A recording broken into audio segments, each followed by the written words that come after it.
Hello friends, welcome in medicine and GK with Dheeraj sir. तो बच्चों, आज हम डिस्कस करने वाले हैं फार्माकोलॉजी का आपका चैप्टर 2 है। इससे पहले हमने आपका जो एब्जॉर्प्शन, डिस्ट्रीब्यूशन, मेटाबॉलिज्म और आपका एक्सक्रीशन एडीएमई प्रोसेस और इंट्रोडक्शन कवर कर लिया था। तो आज हम डिस्कस करने वाले हैं एड्रीनर्जिक रिसेप्टर एंटागोनिस्ट के बारे में कि आपका जो एड्रीनर्जिक रिसेप्टर एंटागोनिस्ट होते हैं वो क्या होते हैं और उसके क्लासिफिकेशन के बारे में देख लेते हैं। तो सबसे पहले अगर हम बात करें, ये जो मेडिसिन्स या ड्रग होती है क्या होती है, these are drug which antagonize the receptor action of adrenaline and related drugs. तो ये ऐसी दवाइयाँ या ऐसी ड्रग मेडिसिन्स होती है जो आपका एड्रेनालिन होता है और उससे संबंधित जो दवाइयाँ होती है उसके रिसेप्टर का विरोध करती है, मतलब उसके अगेंस्ट काम करती है।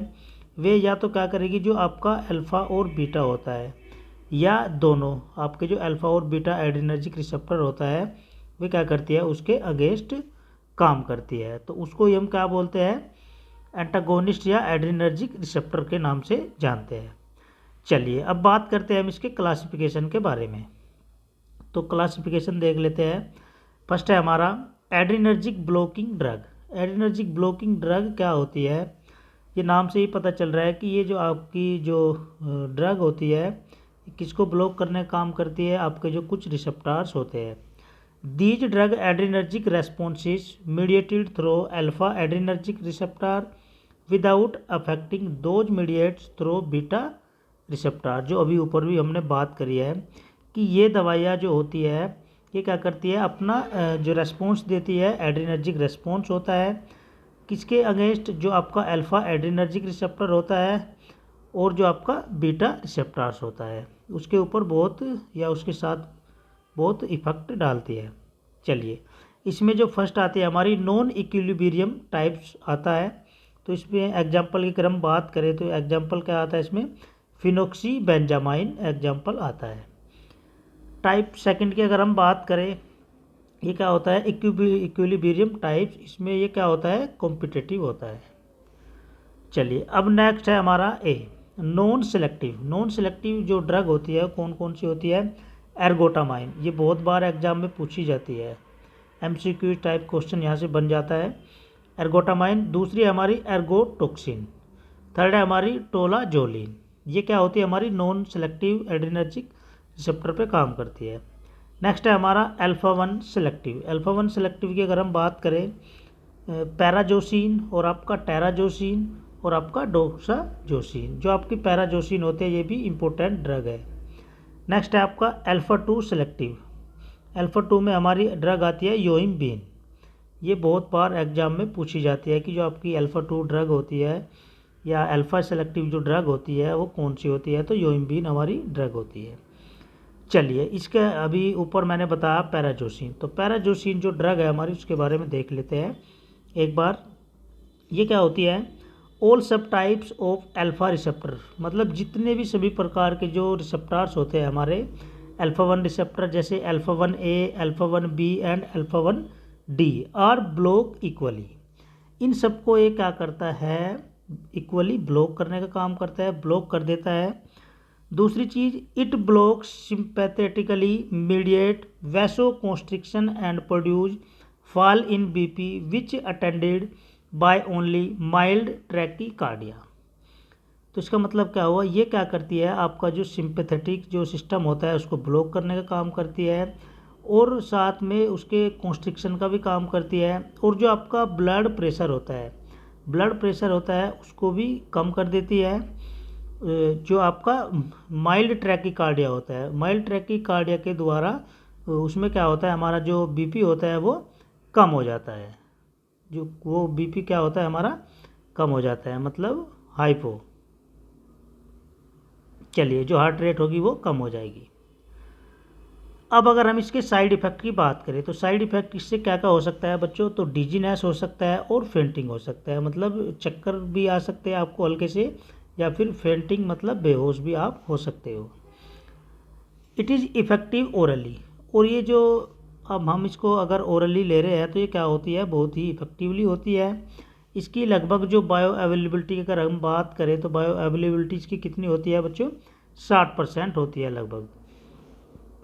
Higher bound to plasma protein metabolize in liver and excreted primary in bile. और ये क्या होती है, हाईली बाउंड होती है प्लाज्मा प्रोटीन के साथ, और आपका जो लीवर होता है, लीवर में इसका मेटाबॉलिज्म होता है, और एक्सक्रीटेड किस में हो जाती है, हमारा जो बाइल होता है, बाइल जूस होता है, बाइल सिक्रीशन के द्वारा एक्सक्रीट हो जाती है।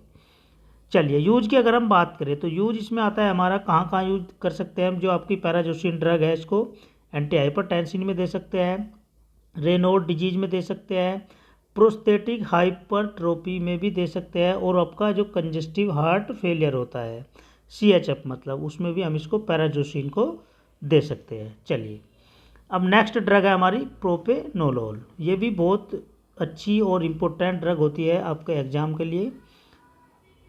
ये क्या होती है, it is well absorb after oral administration. ये क्या होती है, बहुत ही अच्छी तरीके से अच्छा इसका एब्जॉर्प्शन होता है, अच्छी एब्जॉर्ब होती है आफ्टर ओरल एडमिनिस्ट्रेशन, जब आप इसको ओरली एडमिनिस्टर कर लेते हो। फर्स्ट पास मेटाबॉलिज्म, अगर हम इसकी फर्स्ट पास मेटाबॉलिज्म की बात करें तो इसका बहुत ही ज़्यादा या हाई फर्स्ट पास होता है, किसके अंदर होता है बच्चों, लीवर के अंदर, एंड बीटा ब्लॉकिंग एक्टिविटी। और ये क्या शो करते हैं, जो हमारे जो बीटा रिसेप्टर्स होते हैं उनको ब्लॉक करने का या उनमें ब्लॉकिंग एक्टिविटी शो करते हैं। And more than 90% of propranolol is bound to plasma protein, और लगभग जो इसका 90% हिस्सा होता है वो प्रोपेनोल का, वो कहाँ बाइंड हो जाती है, हमारी जो प्लाज्मा प्रोटीन्स होती है उसके साथ ये बाइंड हो जाती है लगभग 90%। चलिए अगर हम बात करें इसके इंट्रैक्शन की तो इंट्रैक्शन देख लेते हैं। Additives depression of sinus node and AV nodes with digitalis and verapamil cardiac arrest can occurs. तो इंट्रैक्शन की अगर हम बात करें तो इसके ये क्या होता है, डिप्रेशन ऑफ साइनेसिस नोड, और आपका जो एवी नोड्स होते हैं, एवी नोड्स या एवी जो कंडक्शन होता है, यदि आप उसको डिजिटेलिस के साथ दे रहे हो, कौन सी ड्रग को, आपकी जो विरापामिल है, तो उस कंडीशन में आपको क्या हो सकता है, कार्डियक अरेस्ट भी हो सकता है। चलिए it has been safely use with nifedipine. तो हम इसको क्या करेंगे, इसको हम क्या करेंगे बच्चों, निफिडिपिन के साथ इसका इंट्रैक्शन करा सकते हैं, मतलब उसको निफिडिपिन के साथ हम उसको दे सकते हैं जिससे वो सेफली यूज मानी जाती है।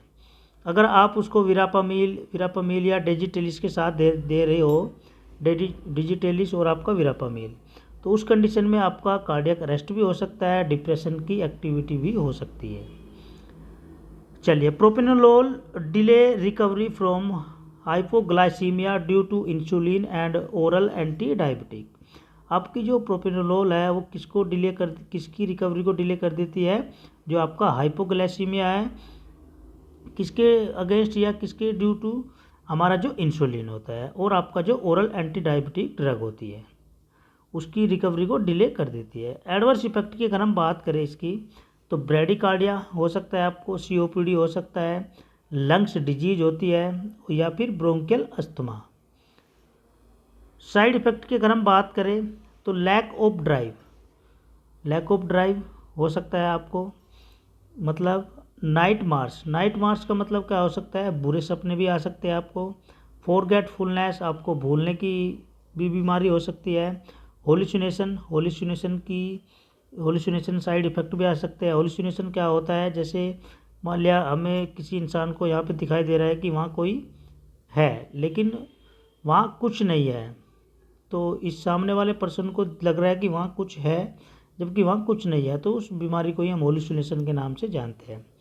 दूसरी चीज़ सेक्सुअल डिस्ट्रेस, मेल के अंदर सेक्सुअल डिस्ट्रेस भी हो सकता है, इसके साइड इफ़ेक्ट होते हैं।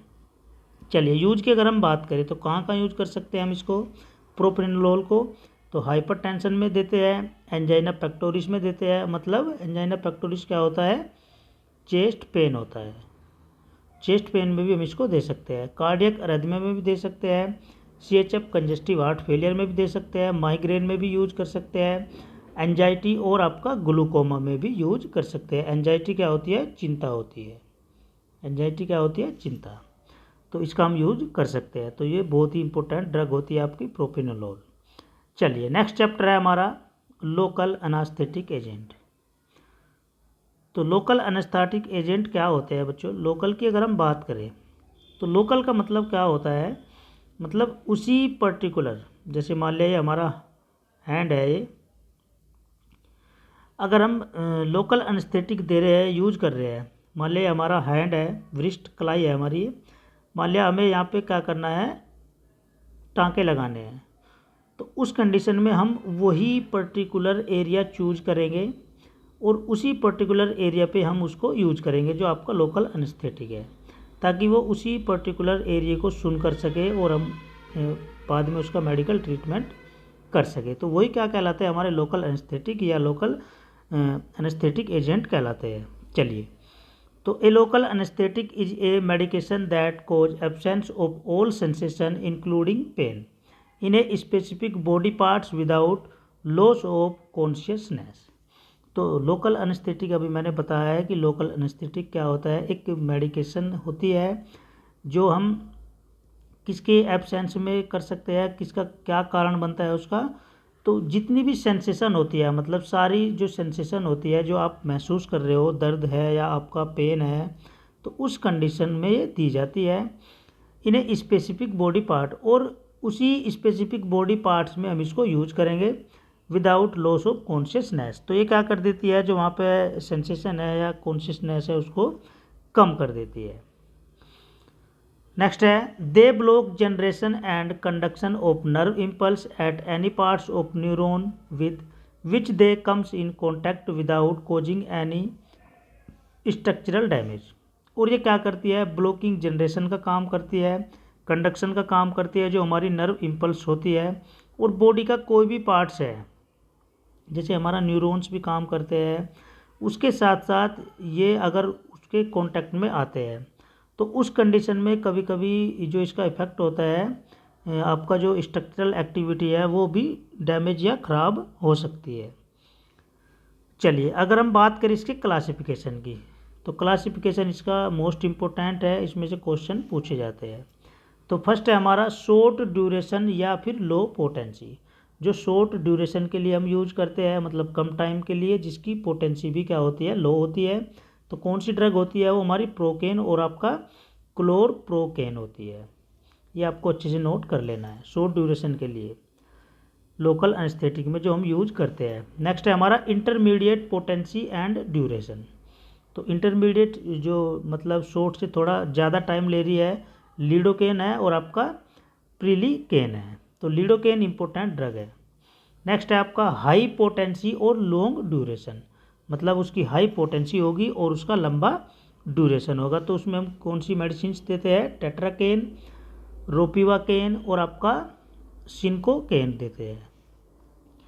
टेट्राकेन इसमें हमारी इम्पोर्टेंट ड्रग है। सरफेस एनेस्थेटिक्स दो प्रकार के होते हैं हमारे, सोलुबल और इनसोलुबल। तो सोलुबल में हमारा आता है कोकीन, लीडोकेन और आपका टेट्राकेन। इनसोलुबल में बेंजोकेन और आपका ऑक्सीताजीन आता है। चलिए, मोड ऑफ एक्शन की अगर हम बात करें तो मोड ऑफ एक्शन, ये इसका मैकेनिज्म ऑफ एक्शन कैसे कैसे होता है, किस तरीके से काम करती है। तो लोकल एनेस्थेटिक क्या होती है, इन आयोनाइज फॉर्म में होती है, reversibly bind to sodium channel. ये क्या करती है, जो हमारे सोडियम चैनल्स होते हैं उसको बाइंड करती है, holding them in an inactive state, और कुछ जो स्टेट्स होते हैं उनको क्या करती है, रोक के रख देती है, उनकी जो एक्टिव साइट्स होती है, so that no further depolarization can occurs. उसी के कारण वहाँ पे कोई भी डीपोलराइजेशन की कंडीशन नहीं होती, डीपोलराइजेशन नहीं होता। फिर क्या होता है, डिसरप्ट आयन चैनल्स फंक्शन, और जो वहाँ पे आयन चैनल्स है उसके फंक्शन को ये क्या कर देगी, गड़बड़ा देगी within the neuron cell membrane. और जो वहाँ पे साथ के साथ जो हमारी न्यूरॉन्स की जो सेल होती है, जो न्यूरॉन सेल मेम्ब्रेन होती है, उसको भी preventing the transmission of the neuronal action potential. तब जाके वो क्या करती है, उसकी प्रिवेंट करती है जो हमारा न्यूरल एक्शन होता है वहाँ पे। उसके बाद क्या होता है, प्रोड्यूज लोकल एनेस्थेटिक, तब जाके वहाँ पे हमारा लोकल एनेस्थेटिक प्रोड्यूस होता है। चलिए, यूज एंड टेक्निक्स। तो यूज एंड टेक्निक्स की अगर हम बात करें, फर्स्ट है इसमें हमारा सरफेस एनेस्थेटिक, या सरफेस एनेस्थीसिया। तो सरफेस पे जो यूज किए जाते हैं आई के लिए हम टेट्राकेन ड्रग देंगे जो कि ऑइंटमेंट फॉर्म में भी आती है और आप सर्जरी के दौरान भी दे सकते हो उसको। दूसरी चीज़ नोज और ईयर के लिए हम लीडोकेन मेडिसिन्स यूज करते हैं जो कि आपकी ड्रॉप फॉर्म में भी आपको मिल जाती है जब यदि आपके कान में और आपका जो नाक है उसमें पेनफुल हो रहा है। नेक्स्ट है हमारा माउथ और थ्रोट, मुंह और गले के लिए हम बेंजोकेन लीडोकेन देते हैं। ये आपकी लोजेंजिस फॉर्म में भी आती है। लोजेंजिस क्या होती है हमारी, ये भी सॉलिड डोसेज फॉर्म ही होती है जो एक प्रकार से मीठी गोली होती है। इसको हम क्या करते हैं मुंह में रख सकते हैं, जो सॉकेट होता है, सॉकेट माउथ सॉकेट होता है, आप उसको साइड में रख सकते हैं। दूसरी चीज़ जो आपकी लीडोकेन है ये क्या होती है रिंस सॉल्यूशन, ये सॉल्यूशन फॉर्म में मिल जाएगा। इससे आप क्या कर सकते हो कुल्ला भी कर सकते हो। ये क्या होता है हमारा जो पेन होता है पेन को भी कम करता है और जो मुंह के अंदर अल्सर वगैरह हो जाते हैं उसके लिए हम क्या करते हैं बेंजोकेन लीडोकेन यूज करते हैं। चलिए नेक्स्ट है हमारा स्पाइनल एनेस्थीसिया, स्पाइनल कोड होता है जो, तो इसके लिए हम क्या करते हैं सब आर्केनोइड स्पेस बिटवीन L2-3 और L3-4। तो हम क्या करते हैं जो स्पाइनल एनेस्थीसिया दिया जाता है बच्चों, हमारी जो रीढ़ की हड्डी होती है आपने देखी होगी, जो रीढ़ की हड्डी होती है इस प्रकार होती है हमारी, ठीक है। तो हमारी जो इसमें जो ये होते हैं हमारे लुम्बर्स होते हैं, तो L1 होता है, L2, L3, L4, L5 इस तरीके से होते हैं। तो ये कहाँ दिया जाता है L2, 3 और L3 से 4, इसको आप अच्छे से नोट कर लेना। चलिए इसमें हमारी आती है N2O मतलब नाइट्रस ऑक्साइड गैस, ये भी हमारी किस में काम आती है लोकल एनेस्थेटिक में ही हम इसको देते हैं। तो N2O क्या होती है, ये nitrous oxide is a colourless odourless heavier than air और हवा से भारी होती है, नॉन इन्फ्लामेबल गैस होती है, supply under pressure in steel cylinder. हम इसको क्या कर सकते हैं जो सप्लाई करते हैं स्टील के सिलेंडर में सप्लाई करते हैं क्योंकि ये नॉन इन्फ्लामेबल गैस भी होती है, भारी भी होती है, ओडरलेस भी होती है, कलरलेस भी होती है। इट इज़ नॉन इरिटेशन या irritating. A mixer of 70% nitrous oxide plus 25 से 30% ऑक्सीजन प्लस 0.2 से लेकर 2% another potent anaesthetic is employ for post surgical procedure. उस सर्जिकल प्रोसीजर के दौरान हम एक मिक्सर बनाते हैं तो उस मिक्सर के लिए हम ये सारी चीज़ें यूज कर सकते हैं, दोनों गैस का जो मिक्सर होता है उसको यूज कर सकते हैं। नेक्स्ट है it is non toxic to liver kidney and brain. ये जो आपका लीवर होता है, किडनी होता है और ब्रेन होता है उसके लिए नॉन टॉक्सिक होती है। Metabolic of nitrous oxide does not occur, और जो आपकी नाइट्रस ऑक्साइड होती है उसका कोई भी मेटाबॉलिज्म नहीं होता, इसको आप अच्छे से नोट कर लेना। It is quickly remove from body by lungs, और ये जल्दी ही क्या हो जाती है लंग्स के द्वारा बॉडी से बाहर हो जाती है। It is cheap and very commonly use, ये क्या होती है बहुत ही मतलब सस्ती भी होती है और हम इसको आसानी से यूज भी कर सकते हैं। चलिए नेक्स्ट है हमारी कैटेगरी एनसेड्स। एनसेड्स क्या होता है non steroidal anti inflammatory drug. तो इसके बारे में अगर हम देखें तो एनसेड्स क्या होती है बच्चों, NSAIDs drug are members of a drug class that reduce pain, decrease fever को कम करती है, prevent blood clot and in higher dosage increase inflammation. तो एनसेड्स क्या होती है non steroidal anti inflammatory drug होती है जो हम किसके लिए यूज कर सकते हैं, ये क्या करती है पेन को कम भी करती है, दूसरी चीज़ और जो हमारा फीवर होता है उसको भी कम करती है, प्रिवेंशन का भी काम करती है, ब्लड को क्लॉट करने का भी काम करती है, और जो हमारा इन्फ्लामेशन होता है सूजन जो होती है उसको भी कम करती है। चलिए अब इसका हम क्लासिफिकेशन देख लेते हैं जो कि बहुत ही इम्पोर्टेंट होने वाला है और बहुत ही इम्पोर्टेंट होता है। तो फर्स्ट है आपका non selective Cokes inhibitor NSAIDs. तो इसमें हमारी ड्रग आती है सैलिसाइलेट में एस्प्रिन। दूसरा है प्रोपियोनिक एसिड डेरिवेटिव। जो प्रोपियोनिक एसिड डेरिवेटिव होते हैं उसमें हमारी आती है आइबुप्रोफेन, नेप्रोक्जीन और आपका कीटोप्रोफेन। नेक्स्ट है हमारा एंथ्रानीलिक एसिड डेरिवेटिव। इसमें हमारी जो ड्रग आती है वो क्या आती है, मेफेनेमिक एसिड आता है। नेक्स्ट है आपका एराइल एसिटिक एसिड डेरिवेटिव। इसमें हमारी डाइक्लोफेनिक आती है और एक्लोफेनिक आती है, जो बुखार में भी दी जाती है, दर्द में भी दी जाती है। तो उसमें कौन सा एसिड होता है बच्चों, एराइल एसिटिक एसिड डेरिवेटिव्स होते हैं वो। ऑक्जीकेम डेरिवेटिव्स मतलब आपका पायरोक्जीकेम और आपका टिनोक्जीकेम। नेक्स्ट है आपका पायरोलोपायरोल डेरिवेटिव्स। तो इसमें हमारी ड्रग आती है कीटोरोलैक। नेक्स्ट है आपका इंडोल डेरिवेटिव। इंडोल डेरिवेटिव में आता है हमारा इंडोमिथासिन। नेक्स्ट है पायराजोलोन डेरिवेटिव्स। पायराजोलोन डेरिवेटिव्स में हमारा आता है फिनाइल बुटाजोन, ऑक्सीफिनाबुटाजोन। नेक्स्ट है आपका प्रोफेंशियल कोक्स 2 इनिबिटर। इसमें हमारी जो ड्रग आती है कौन कौन सी आती है, निमुसुलाइड आता है, मेलोक्जिकेम आता है और आपका नेबुमिटोन आता है। प्रोफेंशियल जो हमारे कोक्स 2 इनिबिटर्स होते हैं उसमें निमुसुलाइड आती है, मेलोक्जिकेम आता है, नेबुमिटोन होता है। नेक्स्ट है आपका selective Cokes 2 inhibitor. Selective Cokes 2 inhibitor की अगर हम बात करें तो इसमें हमारी ड्रग आती है सेलिकोक्सिब, एट्रोकोक्सिब और आपका पेरिकोक्सिब। नेक्स्ट है आपका एनाल्जेसिक एंटीपायरेटिक। इसमें आता है हमारा पैरा अमाइनोफिनोल डेरिवेटिव। ये क्या होता है, एनाल्जेसिक या एंटीपायरेटिक दोनों प्रॉपर्टी होती है इसकी, जिसको हम पैरासीटामोल के नाम से जानते हैं। बुखार, दर्द, जुकाम ये सब में यूज कर सकते हैं हम इसको, दर्द में भी। नेक्स्ट है आपका पायराजोलोन डेरिवेटिव। इसमें आता है हमारा मेटामिजोल और आपका प्रोपियोनीफेनाजोन होता है, प्रोपाइफेनाजोन आता है। मोड ऑफ एक्शन की अगर हम बात करें, एस्पिरिन। तो एस्पिरिन क्या करती है, ये ब्लड को भी पतला करने का काम करती है बच्चों, और सूजन वगैरह में भी हम इसको यूज कर सकते हैं। एस्पिरिन एंड अदर एनसेड्स ये क्या करती है, इनिबिट करती है जो हमारी प्रोस्टाग्लैंडीन होती है। जो प्रोस्टाग्लैंडीन की जो सिंथेसिस होती है, पीजी सिंथेसिस जो होती है, उसको क्या करती है, ये इनिबिट करती है बाय सप्रेसिंग साइक्लोऑक्सीजिनेज एंजाइम। और जो हमारा कोक्स होता है, अभी हमने कोक्स 1 कोक्स 2 देखा है ना, तो ये क्या होता है, साइक्लोऑक्सीजिनेज एंजाइम होता है, उसको भी क्या कर देती है, ये उसके द्वारा सप्रेस कर देती है जो आपका कोक्स होता है। चलिए, तब जाके पेन कम होता है जब हमारी प्रोस्टाग्लैंडिन की सिंथेसिस पे काम करती है जी हमारी जो ड्रग होती है एनसेड्स वाली।